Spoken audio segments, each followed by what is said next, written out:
नमस्कार साथियों, welcome my YouTube channel exam point help में आपका स्वागत है। आज मैं आपके लिए डीएलएड क्या साथियों डीएलएड डीएलएड मुख्य परीक्षा 2026 के है ना मैराथन क्लास लेकर आया हूँ साथियों। कौन सी क्लास लेकर आया हूँ? Marathon class. सेकेंड ईयर के लिए आपकी एक क्लास है। सब्जेक्ट रहेगा आपका पर्यावरण अध्ययन शिक्षा शास्त्र, है ना। वो सब्जेक्ट कोड रहेगा 907। क्या रहेगा साथियों? 907।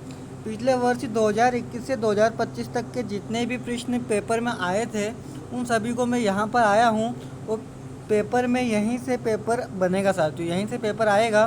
तो जल्दी से इस मैराथन क्लास को देख लीजिए और अपने दोस्तों के पास शेयर कर दीजिए ताकि उनको भी एग्ज़ाम में कुछ मदद मिल जाए, है ना। तो एक एक करके इन प्रश्नों को देखेंगे साथियों। चलते अगले प्रश्न पर अपन, है ना।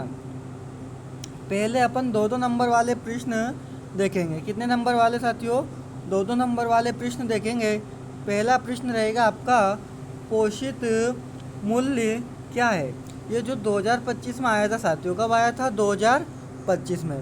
तो पोषित मूल्य क्या है ना। इसके लिए पोषित मूल्य वे गहरे और स्थायी नैतिक सामाजिक तथा सांस्कृतिक आदर्श होते हैं जिन्हें कोई समाज या व्यक्ति अपने जीवन में सर्वोच्च स्थान देता है और उनका संरक्षण करता है। पर्यावरण अध्ययन के संदर्भ में प्रकृति का सम्मान करना, जीव जंतुओं के प्रति दया भाव रखना और संसाधनों का विवेकपूर्ण उपयोग करना पोषित मूल्य कहलाता है। यानी कि जो अपन है प्रकृति का सम्मान करते हैं, जीव जंतुओं के प्रति दया भाव रखना और संसाधनों का विवेकपूर्ण उपयोग करना ही क्या कहलाता है साथियों? पोषित मूल्य कहलाता है। ये प्रश्न 2025 में आया था साथियों। कब आया था? 2025 में। नेक्स्ट क्वेश्चन साथियों, नेक्स्ट क्वेश्चन आपका ज्ञान प्राप्त करने में चित्रों के कोई 2 उपयोग लिखिए। यानी कि जैसे कि ज्ञान प्राप्त करते हैं तो उसमें चित्रों के यानी कि चित्र के कोई 2 उपयोग लिखिए। ये भी प्रश्न कब आया था साथियों? आपका सन 2025 में। कब आया था? 2025 वाले पेपर में आया था, है ना। तो कोई 2 उपयोग लिखना है। तो उपयोग रहेंगे आपका, पहला तो आपका है अमूर्त अवधारणाओं को स्पष्ट करना। अमूर्त अवधारणाओं को स्पष्ट करना, है ना। यानी कि चित्र क्या है साथियों? चित्र उन जटिल या अमूर्त चीज़ों को आसानी से समझने में मदद करते हैं जिन्हें बच्चे सीधे नहीं देख सकते। यानी कि चित्र के माध्यम से बच्चे क्या है आसानी से समझ सकते हैं, है ना। और ऐसे ही अगर समझे तो वो आसानी से समझने में उसे प्रॉब्लम आती है, इसलिए चित्रों के माध्यम से आसानी से समझ सकते हैं। दूसरा रहेगा आपका रुचि और ध्यान आकर्षण, है ना। यानी कि चित्र के माध्यम से पाठ्य सामग्री आकर्षक बनती है जिससे बच्चों का ध्यान केंद्रित होता है और वे लंबे समय तक ज्ञान को याद रख पाते हैं, है ना। ज्ञान को प्राप्त करने में चित्र के कोई 2 उपयोग लीजिए। तो चित्र के 2 उपयोग है कि वह बच्चे आसानी से समझने में मदद करते हैं जिनसे बच्चे सीधे नहीं देख सकते। दूसरा, चित्रों के माध्यम से पाठ्य सामग्री आकर्षक बनती है जिससे बच्चों का ध्यान क्या होता है साथियों? केंद्रित होता है और लंबे समय तक ज्ञान को याद रख पाते हैं। नेक्स्ट क्वेश्चन साथियों, नेक्स्ट क्वेश्चन क्या है? कक्षा परिचर्या के लिए क्या साथियों? कक्षा परिचर्या के लिए कोई 2 स्रोत लिखिए। यानी कि कक्षा परिचर्या के चर्चा के लिए कोई 2 स्रोत लिखिए। ये आपका 2024 में पूछा गया था, है ना। तो इसके कोई 2 स्रोत है, समाचार पत्र और पत्रिकाएं। क्या है साथियों? समाचार पत्र और पत्रिकाएं, है ना। दैनिक जीवन की पर्यावरणीय संबंधी घटनाएं या समस्याएं परिचर्चा का एक मुख्य स्रोत है ना। सेकंड रहेगा आपका स्थानीय भ्रमण या अनुभव। क्या है साथियों?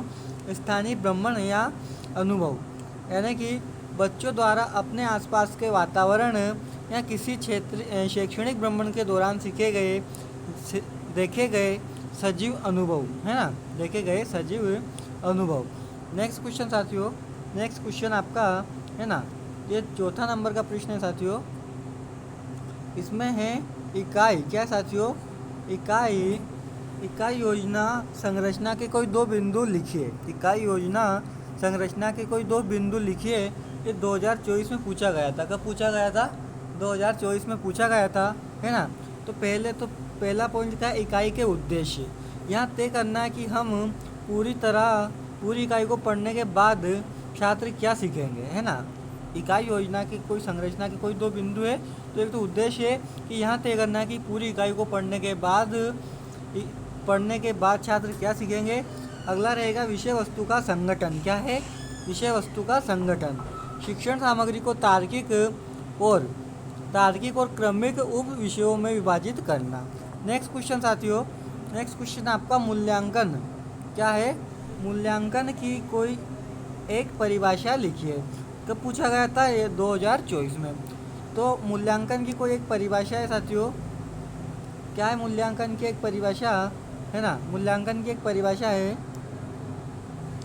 रेमर्स एवं गेजे के अनुसार मूल्यांकन के अंदर वे सभी साधन और विधियाँ आ जाती है जिनके द्वारा छात्रों के व्यावहारिक परिवर्तनों के संबंध में साक्ष्य एकत्रित किए जाते हैं और उनका मूल्य आंका जाता है। मूल्यांकन की परिभाषा किसके अनुसार है साथियों? रेमर्स एवं गेज के अनुसार। यानी कि मूल्यांकन के अंदर वे सभी साधन और विधियाँ आ जाती है जिनके द्वारा छात्रों का व्यवहारिक परिवर्तनों के संबंध में साक्ष्य एकत्रित किए जाते हैं और उनका आकलन, उनका मूल्य आंका जाता है।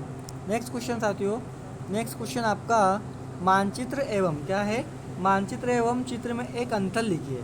यानी कि जो मानचित्र होता है तथा चित्र होता है, इनमें एक अंतर बताना है। तो मानचित्र क्या है साथियों? मानचित्र किसी वास्तविक भूभाग या क्षेत्र का पैमाने के अनुसार ऊपर से देखा गया आनुपातिक प्रदर्शन होता है, जबकि चित्र किसी वस्तु, व्यक्ति या दृश्य का हुबहू दृश्य रूप होता है जिससे पैमाने का उपयोग नहीं किया जा सकता है। यानी कि जो मानचित्र होता है उसमें क्या है साथियों? आनुपातिक प्रदर्शन होता है ना, यानी कि उसको बस प्रदर्शित किया जाता है। जबकि जो चित्र होता है वह व्यक्ति, दृश्य का हुबहू दृश्य रूप होता है ना, जिससे पैमाने का उपयोग नहीं किया जाता है। नेक्स्ट क्वेश्चन साथियों, नेक्स्ट क्वेश्चन रेखाचित्र। क्या है रेखाचित्र? यानी कि डायग्राम क्या है? ये कब पूछा गया था? 2024 में। कब पूछा गया था? 2024 में। तो रेखाचित्र क्या होता है तो देखेंगे। रेखाचित्र मुख्य रूप से रेखाओं की सहायता से बनाया गया एक सरल और सांकेतिक आरेख होता है जिसका उद्देश्य किसी वस्तु की आंतरिक संरचना, कार्य प्रणाली या विभिन्न भागों के संबंधों को बिना किसी अतिरिक्त सजावट के स्पष्ट रूप से प्रदर्शित करना होता है। नेक्स्ट क्वेश्चन साथियों, नेक्स्ट क्वेश्चन आपका है ना, नेक्स्ट क्वेश्चन वैज्ञानिक विधि की दो विशेषता लिखिए। ये प्रश्न कब पूछा गया था? 2023 में। वैज्ञानिक विधि की दो विशेषता लिखिए। तो पहला तो है वस्तुनिष्ठता। क्या है साथियों? वस्तुनिष्ठता। इसमें निष्कर्ष व्यक्ति। क्या है? इसमें निष्कर्ष व्यक्ति की व्यक्तिगत सोच या पूर्वाग्रह से मुक्त और पूरी तरह तथ्यों पर आधारित होते हैं। अगला है पॉइंट सत्यापनता। इस विधि द्वारा प्राप्त परिणामों को किसी भी समय दोबारा जांच या प्रयोग करके पुष्टि की जा सकती है। इस विधि द्वारा परिणामों की किसी भी समय दोबारा जांच या प्रयोग करके पुष्टि की जा सकती है। नेक्स्ट क्वेश्चन शिक्षण अधिगम सामग्री के रख रखाव में कोई दो सावधानियाँ लिखिए। यानी कि जो शिक्षण अधिगम यानी सीखने के लिए, पढ़ने के लिए सामग्री के रख रखाव में कोई दो सावधानियाँ लिखिए। तो पहला है सुरक्षित स्थान। कौन सा है? सुरक्षित स्थान। सामग्रियों को नमी, क्या साथियों? सामग्रियों को नमी, धूल और कीड़ों जैसे से बचाने के लिए, क्या है? बचाने के लिए सूखे और साफ अलमारी या बॉक्स में रखना चाहिए। एक नियमित निरीक्षण। उपयोग के बाद सामग्रियों की टूट फूट की जांच करनी चाहिए। समय समय पर उनकी मरम्मत करते रहना चाहिए। शिक्षण अधिगम सामग्री के रखरखाव में दो सावधानियाँ थी। नेक्स्ट क्वेश्चन साथियों, नेक्स्ट क्वेश्चन आपका अधिगम संसाधन। क्या है? अधिगम संसाधन के दो उद्देश्य बताइए। कब पूछा गया था? 2023 में। कब पूछा गया था? सन 2023 में। तो शिक्षण को प्रभावी बनाना, कठिन और अमूर्त अवधारणा को सरल, सजीव और बोधगम्य बनाना, है ना। ये क्या है? अधिगम संसाधन के दो उद्देश्य। अगला पॉइंट रहेगा आपका सक्रिय भागीदारी।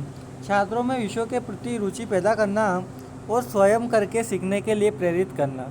स्वयं करके सीखना सबसे अच्छा सीखना माना जाता है साथियों। ये ऐसा सीखना माना जाता है कि ये फिर आगे कभी भी बच्चा भूल नहीं पाता है। नेक्स्ट क्वेश्चन इकाई योजना के प्रकार लिखिए। क्या साथियों, इकाई योजना के प्रकार लिखिए। ये कब पूछा गया था? तो सन 2023 में। कितने नंबर में पूछा गया था? तो 2 नंबर में। ठीक है साथियों, इसका आंसर देखेंगे कि इकाई योजना के मुख्य रूप से 2 प्रकार की होती है। विषय वस्तु आधारित इकाई योजना है ना, विषय वस्तु आधारित इकाई योजना जो विषय के अध्यायों और ज्ञान पर केंद्रित होती है, विषयों के अध्यायों और ज्ञान पर केंद्रित होती है। नेक्स्ट है अनुभव या छात्र केंद्रित योजना, जो छात्रों की आवश्यकताओं, समस्याओं और गतिविधियों पर आधारित होती है। नेक्स्ट क्वेश्चन साथियों, नेक्स्ट क्वेश्चन आपका है ना। नेक्स्ट क्वेश्चन से पहले अगर आप हमारे चैनल पर पहली बार आए हो तो चैनल को सब्सक्राइब जरूर कर दीजिए, ताकि आने वाली हर एक वीडियो की नोटिफिकेशन आप तक पहुंच जाए। क्या साथियों, नोटिफिकेशन आप तक पहुंच जाए। और अपने दोस्तों के पास शेयर कर दीजिए, है ना। और वीडियो को लाइक ज़रूर कर दीजिए। वीडियो को लाइक करो भाई, लाइक है ना। आप लोग लाइक नहीं करते हो। और कमेंट ज़रूर करें, बताइए कि क्लास आपको कैसी लग रही है ना। नेक्स्ट क्वेश्चन साथियों, भ्रमण क्या है? भ्रमण पर्यटन। भ्रमण या पर्यटन विधि के 2 दोष लिखिए। 2023 में पूछा गया था, है ना। तो अधिक खर्चीली विधि। इसमें परिवहन, भोजन और व्यवस्थाओं के कारण अन्य विधियों की तुलना में अधिक धन व्यय होता है ना। अगला दोष है समय की अधिक खपत। इसके आयोजन, यात्रा और क्रियान्वयन में बहुत अधिक समय लगता है, जिससे नियमित समय सारणी प्रभावित होती है। नेक्स्ट क्वेश्चन, प्रश्नोत्तर प्रविधि के दोष रखिए। प्रश्नोत्तर प्रविधि के दोष रखिए 2022 में पूछा गया था। सभी छात्रों की भागीदारी होना और समय का अभाव। प्रश्नोत्तरी प्रविधि के दोष लिखिए, यानी कि सभी छात्रों की भागीदारी ना होना। अक्सर कक्षा के केवल कुछ ही सक्रिय छात्र होते हैं, है ना। सक्रिय छात्र होते हैं जो उत्तर देते हैं, जिससे संकोची छात्र पीछे छूट जाते हैं। यानी कि कक्षा में ऐसे बहुत कम ही बच्चे होते हैं जो सक्रिय यानी कि आगे रहकर उत्तर देते हैं, और जिससे जो संकोची छात्र रहते हैं, कि जो थोड़ा सा पढ़ने में पीछे रहते हैं, वो पीछे छूट जाते हैं। समय का अभाव। पूरी कक्षा में व्यक्तिगत रूप से प्रश्न पूछने पर पाठ्यक्रम समय पर पूरा करने में कठिनाई आती है। यानी कि हम हर एक बच्चे से सवाल पूछेंगे, प्रश्न पूछेंगे, तो क्या है, हमारा समय के अभाव होगा, यानी कि समय कम पड़ेगा और पाठ्यक्रम समय को पर पूरा करने में कठिनाई उत्पन्न होगी। नेक्स्ट क्वेश्चन रहेगा आपका समूह कार्य के उद्देश्य लिखिए। तो समय कार्य का उद्देश्य छात्रों में सहकारिता, टीम वर्क, आपसी संवाद और सामाजिक कौशलों का विकास करना तथा मिलकर किसी समस्या का समाधान खोजने की क्षमता का निर्माण करना ही समूह कार्य के उद्देश्य है। नेक्स्ट क्वेश्चन, संकेतक क्या है साथियों? संकेतक है ना। संकेतक का अर्थ स्पष्ट कीजिए। 2022 में पूछा गया था। कब पूछा गया था? 2022 में, है ना। इसका आंसर रहेगा संकेतक क्या है? संकेतक वे मापने योग्य या अवलोकनीय व्यवहारिक परिवर्तन होते हैं जो यह दर्शाते हैं कि छात्र ने किसी विशिष्ट शिक्षण का उद्देश्य उस किस सीमा तक प्राप्त कर लिया है। नेक्स्ट क्वेश्चन आपका है ना। नेक्स्ट क्वेश्चन रहेगा आपका साथियों। नेक्स्ट क्वेश्चन है अवधारणा क्या है? अवधारणा से क्या तात्पर्य है? 2022 में पूछा गया था। अवधारणा से क्या तात्पर्य है, यानी कॉन्सेप्ट से क्या तात्पर्य है? अवधारणा को संप्रत्यय भी बोलते हैं। क्या बोलते हैं साथियों? संप्रत्यय। अवधारणा किसी वस्तु, घटना या विचार के प्रति हमारे दिमाग में बनने वाली एक सामान्य मानसिक छवि या समझ है जो उसके सामान्य गुणों और विशेषताओं के आधार पर निर्मित होती है। नेक्स्ट क्वेश्चन पर चलते साथियों। अब देखेंगे हम 3 नंबर वाले प्रश्न। कौन से प्रश्न देखेंगे साथियों? 3 नंबर वाले प्रश्न है शिक्षण सहायक सामग्री यानी कि TLM क्यों उपयोगी है? कब पूछा गया था? तो आप बता सकते हो 2024 में पूछा गया था, है ना। इसके लिए शिक्षण सहायक सामग्री से निम्नलिखित कारणों से उपयोगी है। स्थायी ज्ञान क्या है साथियों? स्थायी ज्ञान दृश्य श्रव्य साधनों के प्रयोग से ज्ञान इंद्रियों के माध्यम से सीधे ग्रहण होता है, जिससे अधिगम अधिक प्रभावी और स्थायी बनता है। अगला है नीरसता की समाप्ति। यह पारंपरिक व्याख्यान विधि की बोरियत को दूर कर कक्षा के वातावरण को रोचक और जीवंत बनाती है। अगला है समय और श्रम की बचत। इसके माध्यम से शिक्षक बहुत कम समय में जटिल सिद्धांतों और कठिन तथ्यों को आसानी से समझा सकते हैं। नेक्स्ट क्वेश्चन पर चलते हैं, है ना। नेक्स्ट क्वेश्चन पर क्या है, पर्यावरण। क्या है साथियों, पर्यावरण अध्ययन की उत्तम पाठ्य पुस्तक के चयन में आप किन बिंदुओं को ध्यान में रखोगे। कब पूछा गया था, 2024 में, है ना। इसका आंसर होगा साथियों, उत्तम पाठ्य पुस्तक के चयन के मुख्य बिंदु बाल केंद्रित और आयु अनुकूल, यानी कि पुस्तक की भाषा सरल, स्पष्ट और बच्चों के मानसिक स्तर तथा उनके दैनिक जीवन के अनुभव से जुड़ी होनी चाहिए। चित्रों और गतिविधियों का समावेश, यानी कि पुस्तक में केवल सिद्धांत न होकर पर्याप्त मात्रा में रंगीन चित्र, रेखाचित्र, प्रयोग और अभ्यास कार्य होने चाहिए। अगला है अंधविश्वास और पूर्वाग्रह से मुक्त सामग्री। वैज्ञानिक दृष्टिकोण को बढ़ावा देने वाली तथा लिंग, जाति, धर्म के प्रति किसी भी पूर्वाग्रह से मुक्त होनी चाहिए। ये क्या है साथियों, पर्यावरण अध्ययन की उत्तम पाठ्य पुस्तक के चयन में आप बिंदुओं का अध्ययन कर सकते हो। नेक्स्ट क्वेश्चन पर चलते हैं। नेक्स्ट क्वेश्चन आपका, पर्यावरण शिक्षा। क्या है साथियों, पर्यावरण शिक्षा की आवश्यकता क्यों है, कोई 3 कारण लिखिए। यानी कि पर्यावरण की शिक्षा की हमें आवश्यकता क्यों है, कोई 3 कारण लिखना है। 3 नंबर में पूछा गया था। पर्यावरण शिक्षा की आवश्यकताओं के 3 मुख्य कारण निम्नलिखित है। जागरूकता का विकास। क्या है साथियों, पहला पॉइंट लिखेंगे आप, जागरूकता का विकास। साथियों मैं छोटे छोटे पॉइंट लेकर आया हूँ, आपको इसको बड़े लिखना है ना। शब्द सीमा के अनुसार बहुत ज़रूरी होता है लिखना साथियों, तो शब्द सीमा के अनुसार ही लिखिए आप। पहला पॉइंट है जागरूकता का विकास। छात्रों की प्रकृति, जैव विविधता और वर्तमान पर्यावरण समस्याओं जैसे प्रदूषण, ग्लोबल वार्मिंग, क्या है, प्रदूषण और ग्लोबल वार्मिंग के प्रति संवेदनशील बनाना। नेक्स्ट पॉइंट रहेगा संसाधनों का संरक्षण। आने वाली पीढ़ियों को प्राकृतिक संसाधनों के सीमित होने का ज्ञान कराना और उनके सतत विवेकपूर्ण उपयोग की आदत डालना। अगला पॉइंट है स्वस्थ जीवन शैली। पर्यावरण और मानव स्वास्थ्य के अंत संबंध को समझाकर स्वच्छता और पर्यावरण अनुकूल आदतें विकसित करना।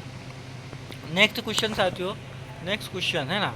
नेक्स्ट क्वेश्चन से पहले मैं आपको एक बात बताना चाहता हूँ साथियों, जो हमारे दर्शक है ना, आप प्यारे प्यारे जो आप वीडियो को देख रहे हो, है ना, पर आप लोगों में से केवल 4.7%, कितने साथियों, 4.7% जो ऐसे हैं जिन्होंने वीडियो चैनल को सब्सक्राइब कर रखा है, और जो 95.3% ऐसे हैं जो बिना सब्सक्राइब किए हैं और वीडियो को देख रहे हैं। तो सबसे पहले आपका एक कर्तव्य बनता है ना, कि पहले तो सबसे पहले चैनल को सब्सक्राइब ज़रूर करें, है ना। वीडियो अच्छा लग रहा है तो उसको लाइक करें, कमेंट करें और अपने दोस्तों के पास शेयर करें। साथियों चैनल को तो सब्सक्राइब करना ही है आपको, ताकि आने वाली, है ना, हर एक वीडियो की नोटिफिकेशन आप तक पहुंच जाए।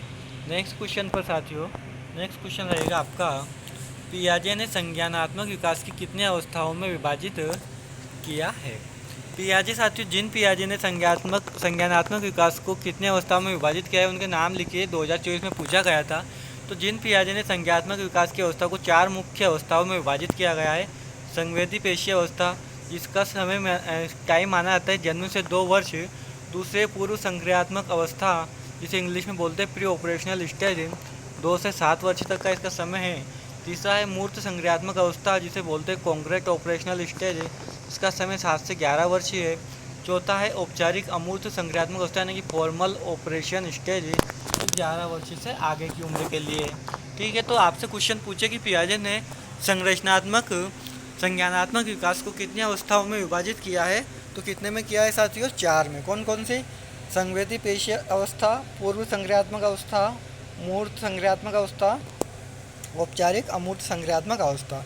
नेक्स्ट क्वेश्चन आपका, है ना, नेक्स्ट क्वेश्चन रहेगा क्या साथियों, नेक्स्ट क्वेश्चन, प्रायोजना विधि में प्रोजेक्ट मेथड के 3 विशेषताओं को लिखिए। 2023 में पूछा गया था। कब पूछा गया था, 2023 में। क्या है, 3 विशेषता बतानी है, तो पहली तो बता देंगे, उद्देश्यपूर्ण और वास्तविक। क्या साथियों, उद्देश्यपूर्ण और वास्तविक, है ना। यह विधि वास्तविक जीवन की परिस्थितियों पर आधारित होती है। इसका एक निश्चित और उपयोगी उद्देश्य होता है। नेक्स्ट पॉइंट बताएंगे, क्रियाशीलता और करके सीखना। प्रायोजना विधि में क्या है, नेक्स्ट पॉइंट, क्रियाशीलता और करके सीखना। छात्र इसमें मुख्य दर्शन न रहकर योजना बनाने, डेटा इकट्ठा करने और क्रियान्वयन करने में स्वयं सक्रिय रहते हैं। करके सीखने में सबसे ज़्यादा बच्चे सीखते हैं। जो आगे चलकर भूल नहीं पाते। नेक्स्ट है सामाजिकता का विकास। समूह में कार्य करने के कारण छात्रों में सहयोग, सहनशीलता और उत्तरदायित्व जैसी सामाजिक भावनाओं का विकास होता है। नेक्स्ट क्वेश्चन साथियों, नेक्स्ट क्वेश्चन आपका फिल्म क्या है? फिल्म या चलचित्र के 3 शैक्षिक लाभ बताइए, जो कि 2023 में पूछा गया था। कब पूछा गया था? 2023 में, है ना।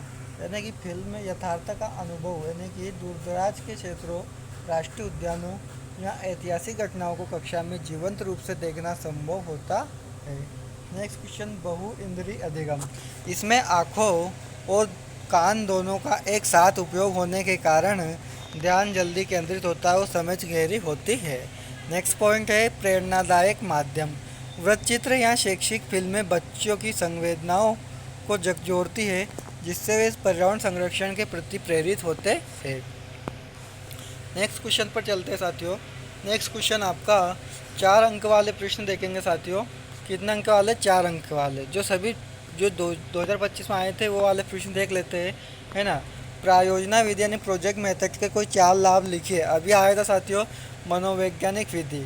यह विधि करके सीखने के सिद्धांत पर आधारित है ना। जो प्रायोजना विधि प्रोजेक्ट मेथड है किसके? करके सीखने पर आधारित है, जो बच्चों के स्वाभाविक विकास के अनुकूल है। नेक्स्ट पॉइंट बनाएंगे आत्मविश्वास की भावना। क्या है आत्मविश्वास की भावना?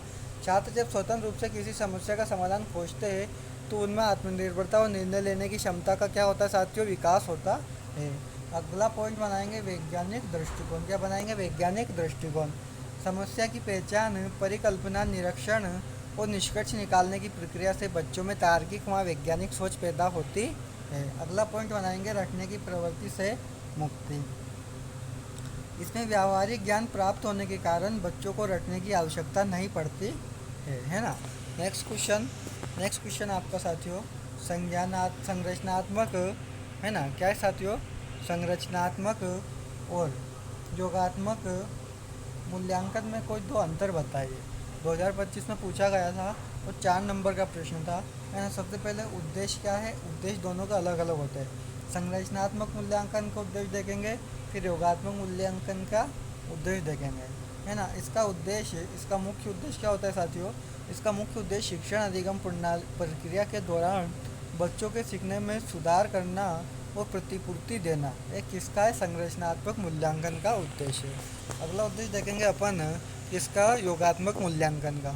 इसका उद्देश्य पाठ्यक्रम या सत्र के अंत में छात्रों की कुल शैक्षणिक उपलब्धि का आकलन करना और ग्रेड अंक देना, यानी छात्रों को नंबर देना। ये सभी क्या योगात्मक मूल्यांकन में आ जाता है। अगला देखेंगे अपन समय। क्या देखेंगे? समय में देखेंगे सबसे पहले संरचनात्मक मूल्यांकन में क्या देखेंगे? यह शिक्षण के दौरान लगातार सतत चलने वाली प्रक्रिया होती है संरचनात्मक मूल्यांकन। अगला देखेंगे अपन यहाँ एक निश्चित अवधि 6 माह या वार्षिक सत्र की समाप्ति होने पर होता है। नेक्स्ट क्वेश्चन साथियों, नेक्स्ट क्वेश्चन है पर्यावरण भ्रमण। क्या है? पर्यावरण भ्रमण। पर्यावरण अध्ययन के भ्रमण के ट्रिप उद्देश्य महत्व देखिए। कब पूछा गया था? 2024 में। कब पूछा गया था? 2024 में, है ना। नेक्स्ट इसका एक पॉइंट रहेगा उद्देश्य और महत्व। प्रत्येक अनुभव। क्या है साथियों? प्रत्येक अनुभव छात्र पर्यावरण के घटकों जैसे पेड़ पौधों, तालाब, मिट्टी को अपनी आंखों से देखकर प्रत्यक्ष और वास्तविक ज्ञान प्राप्त करते हैं। निरीक्षण कौशल। भ्रमण से बच्चों में ध्यानपूर्वक देखने, डेटा एकत्र करने और नोट करने की आदत विकसित होती है, यानी कि ऑब्जर्वेशन स्किल्स विकसित होती है। पाठ्यपुस्तक का जुड़ाव। यह कक्षा में पढ़े गए सैद्धांतिक ज्ञान को बाहरी दुनिया के व्यावहारिक ज्ञान से जोड़ने का सबसे सशक्त माध्यम है। अगला है आनंदमयी अधिगम। कक्षा की चारदीवारी से बाहर निकलने पर बच्चे तनाव मुक्त होकर खेल खेल में कौतूहल के साथ सीखते हैं। नेक्स्ट कुछ पॉइंट साथियों, नेक्स्ट प्रश्न रहेगा आपका दृश्य एवं शिक्षण सामग्री क्या है? इसके उद्देश्य लिखिए। तो दृश्य एवं शिक्षण सामग्री क्या है साथियों? इसके उद्देश्य लिखिए। दृश्य और शिक्षण सामग्री क्या है?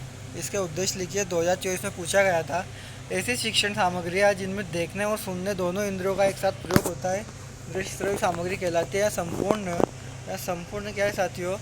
या संपूर्ण अमूर्त संप्रदायों को जीवंत रूप में प्रस्तुत करती है।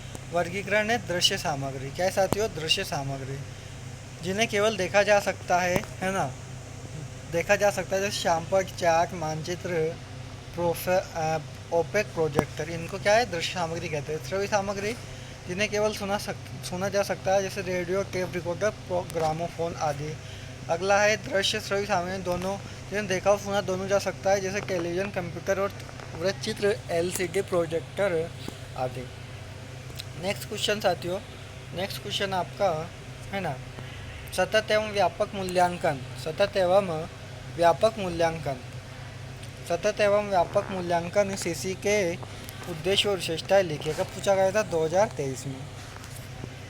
छात्रों को केवल ज्ञान का नहीं बल्कि उनकी व्यवहार, रुचि और कौशल, शारीरिक विकास सहित व्यक्ति के सभी पक्षों का निरंतर मूल्यांकन करना तथा परीक्षा के भेद के को दूर करना, ये क्या साथियों? सतत एवं व्यापक मूल्यांकन है ना। विशेषताएं क्या होती है इसकी? निरंतरता, यहाँ प्रशिक्षण या शिक्षण प्रक्रिया के साथ साथ साल भर नियमित रूप से चलता रहता है, ना कि केवल सत्र के अंत में। व्यापकता क्या है साथियों? व्यापकता है इसमें संज्ञानात्मक और सह संज्ञानात्मक दोनों क्षेत्रों को शामिल किया जाता है। अगला है सुधारात्मक, यहाँ छात्रों की कमियों को पहचान कर समय पर उपचारात्मक शिक्षण प्रदान करने का अवसर देता है। नेक्स्ट क्वेश्चन साथियों, नेक्स्ट क्वेश्चन आपका मानव एवं पर्यावरण में संबंधों को स्पष्ट कीजिए। कब पूछा गया था? 2023 में पूछा गया था। मानव और पर्यावरण के बीच अत्यंत गहरा और अटूट संबंध होता है, जिसे निम्नलिखित रूपों में समझा जा सकता है। भौतिक निर्भरता है ना, मानव अपनी बुनियादी आवश्यकताओं से सांस लेने के लिए ऑक्सीजन, पीने के लिए जल है ना आदि, भोजन आदि के लिए पूरी तरह प्रभावित पर निर्भर होते हैं, है ना। साथ ही पॉइंट मैंने आपको बताया है। नेक्स्ट हम अगले मैराथन, एक और मैराथन क्लास में लेकर आऊँगा, तो जल्दी से आप उसमें जुड़िए साथियों, और चैनल को सब्सक्राइब जरूर कर लीजिए। क्या करना है साथियों? चैनल को सब्सक्राइब जरूर करना है, ताकि आने वाली हर एक वीडियो की नोटिफिकेशन आप तक पहुँच जाए। थैंक यू साथियों।